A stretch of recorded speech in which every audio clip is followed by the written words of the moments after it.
मेरा नाम सोनिया लांबा है और मैं गृहिणी हूँ और दिल्ली में रहती हूँ। मैं आपसे अपने बदन का जिक्र नहीं करूँगी क्योंकि आपको मेरी सच्ची कहानी पढ़ने के बाद मेरे बदन का अंदाज हो जाएगा।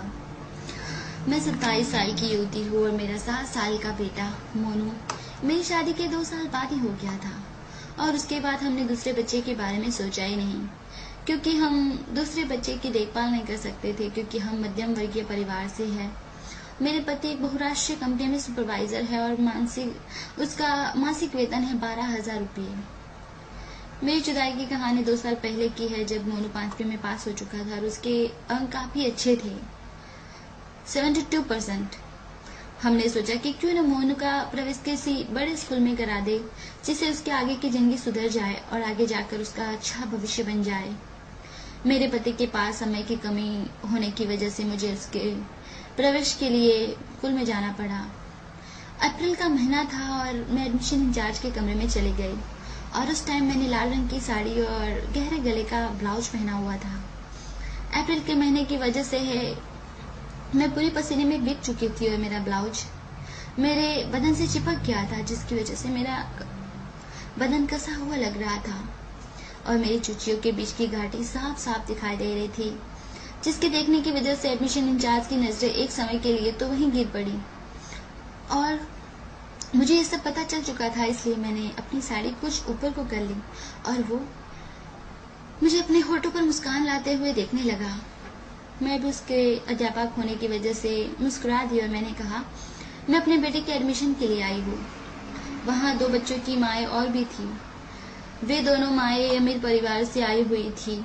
एडमिशन इंचार्ज ने उन्हें स्कूल का प्रवेश का फॉर्म दे दिया और मुझे भी। उन दोनों महिलाओं से फॉर्म लेने के बाद उन्हें एडमिशन फीस की रसीद काट कर पकड़ा दी। उसमें एडमिशन की फी 10,000 रुपये थी तो मैं उनकी फीस की रसीद देखकर तो चौंक पड़ी। मेरे चेहरे पर तो सच में हवाइयाँ उड़ने लग गई थी और मैं ये सोच तक नहीं पा रही थी कि एडमिशन फॉर्म दूं या नहीं। थोड़ी ही देर में एडमिशन इंचार्ज ने मुझसे भी फॉर्म वापस मांगा तो मैंने कहा, मैं आपसे कुछ अकेले में बात करना चाहती हूँ। वो दोनों महिलाएं मेरी तरफ शक भरी नजरों से देखने लगी और मैंने बात को घुमाते हुए कहा, मुझे थोड़ा स्कूल के बारे में जानना था इसलिए आपसे कुछ अकेले में पूछना था। वे मुझे इसी कमरे के साथ में बने रेस्टरूम में ले गए। मैंने उन्हें अपनी पारिवारिक परिस्थिति बता दी तो उन्होंने कहा, आप अपना फॉर्म मुझे दे दो और उस पर अपना फोन नंबर लिख दो और कहा, मुझसे जो हो सकेगा मैं जरूर करूंगा। और उन्होंने बातों बातों में अपना नाम राजेश बताया और मुझसे पूछा, क्या तुम रविवार को फुर्सत में रहती हो? मैं थोड़ा बहुत उनका इशारा समझ चुकी थी और मैं भी उनकी इस बात पर थोड़ा मुस्कुराती और मैं अपने बेटे का हाथ पकड़कर घर को आ गई।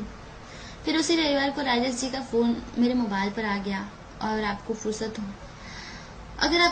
हो तो दोपहर को 2 बजे स्कूल में मेरे कमरे में आ जाओ अकेले।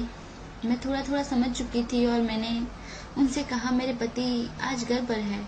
अगर मैं आपके पास बिना सोनू के अकेले आऊंगी तो सूरज पूछेंगे कि सोनू का एडमिशन है और मैं अकेले ही स्कूल में जा रही हूँ। ठीक है, तो सोनू को भी स्कूल ले आओ। मैं बाथरूम में अपने पति का डाली बनाने वाला सामान लेकर नहाने चली गई। वहां पर मैंने अपनी जांटें तसल्ली से साफ कर ली और जांटें साफ करके अपनी चूत खुशबू वाले शैम्पू से रगड़ रगड़ कर साफ कर ली और चमचमाती साड़ी और गहरे गले का पीला ब्लाउज पहनकर और होठों पर लाल लिपस्टिक लगा ली और मैं स्कूल पहुंच गई अपने बेटे के साथ। उनकी नजर जब मुझ पर पड़ी तो वो मुझे ऊपर से नीचे तक देखते ही रह गए। मैंने उनका ध्यान हटाने के लिए उनसे पूछा कि मेरे बेटे का एडमिशन हो जाएगा सर? उन्होंने अपना ध्यान मेरी चुच्चू से हटाते हुए कहा, सोनू के एडमिशन के लिए ही तो आपको यहाँ बुलाया है। मैंने कहा, तो रविवार को ही आपने क्यों बुलाया है हमें सर? उन्होंने कहा, मैं अपने व्यक्तिगत काम रविवार को ही करता हूँ। राजेश जी ने मेरे बेटे से कुछ सवाल पूछे और सोनू ने भी सभी सवालों के सभी जवाब दे दिए और फिर राजेश जी ने फीस मांगी। मैं घर से सिर्फ 6,000 रुपये लाई थी तो मैंने उन्हें 6,000 रुपये दे दिए। उन्होंने चेहरे पर अजीब से भाव लाते हुए कहा, सोनिया लांबा जी, हमारे स्कूल की फीस 10,000 रुपये है और आप सिर्फ 6,000 ही दे रही हो। मैंने उनसे कहा, मैंने आपको अपनी पारिवारिक परिस्थिति बता चुकी हूँ और मैं इससे ज्यादा आपको नहीं दे सकती। उन्होंने अकड़ते हुए कहा, सोनिया जी, आपके लड़के का एडमिशन स्कूल में नहीं हो सकता। आप किसी और स्कूल में अपने बच्चे का एडमिशन करवा लीजिए। मैं डर गई कि कहीं सोनू का एडमिशन न रुक जाए। मैंने उनसे विनती करते हुए कहा, हमारे पास जितना था वो मैं आपको दे चुकी हूँ और मेरे पास आपको देने के लिए कुछ भी नहीं है। और मैंने ये भी कहा, सोनू आपके ही बच्चे की तरह है सर, बाकी जो आपको ठीक लगे आप वैसा ही करिए।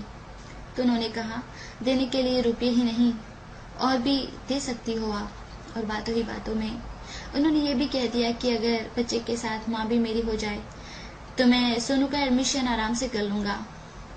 मैं उनका इशारा समझ गई और हल्के से मुस्कुरा दी। मेरे मुस्कुराते ही उन्होंने मेरे पाँव को अपने पाँव से मेज के नीचे से रगड़ना शुरू कर दिया और मैंने भी उनका विरोध नहीं किया।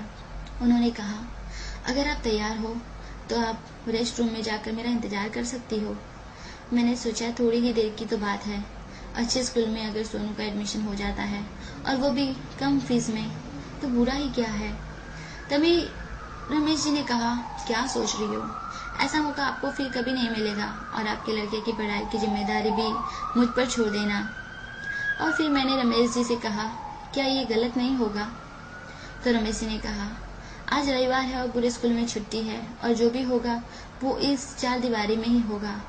इसको पता चलेगा और जब किसी को पता ही नहीं चलेगा तो क्या गलत और क्या सही।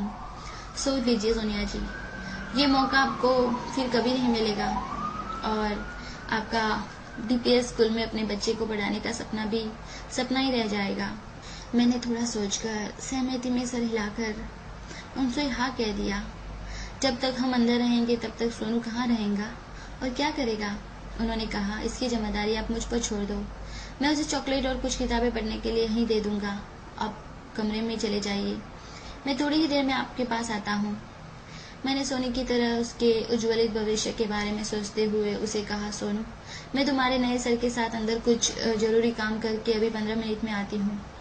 तुम यहाँ से कहीं मत जाना। सर तुम्हें चॉकलेट और कुछ किताबें देंगे, उन्हें तुम बैठ के पढ़ना। और मैं अंदर ही चली गई। अंदर का नजारा काफी आलीशान था। एसी चल रहा था, एक सोफा, एक मेज और एक बिस्तर लगाया हुआ था। मैंने इतना देखा ही था कि अचानक पीछे से दो हाथ मेरी बगल से होते हुए मेरी छुच्चू को सहलाने लगी। मैं थोड़ा सा झिझकी और फिर मैंने अपने आप को दिलासा दिया कि सोनू के अच्छे भविष्य के लिए 10-15 मिनट ही तो मुझे अपनी लाइफ के देने होंगे। ये कौन सा मुझे खा जाएगा। थोड़ी देर इसके नीचे ही तो लेटना है। मुझे ऐसा लग रहा था कि जैसे वो मेरी चुचियों से खेलने के कारण पूरा जोश में आ चुका था।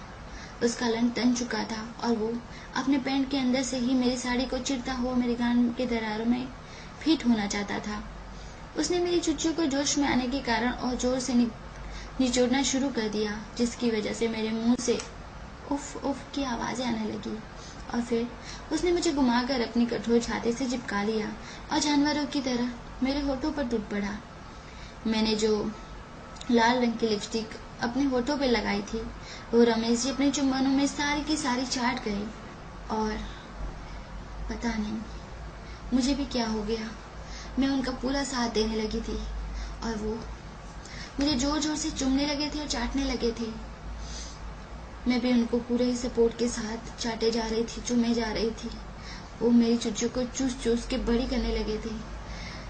अब वो मेरी चुत में उंगली डालने लगे थे और उंगली डालते डालते उन्होंने मुझे सोफे पे गिरा दिया और पता नहीं कब उन्होंने अपना इतना बड़ा लोड़ा मेरी चुत में डाल दिया। ये एक्सपीरियंस, ये अनुभव पता नहीं मेरी जिंदगी का बहुत अच्छा अनुभव था।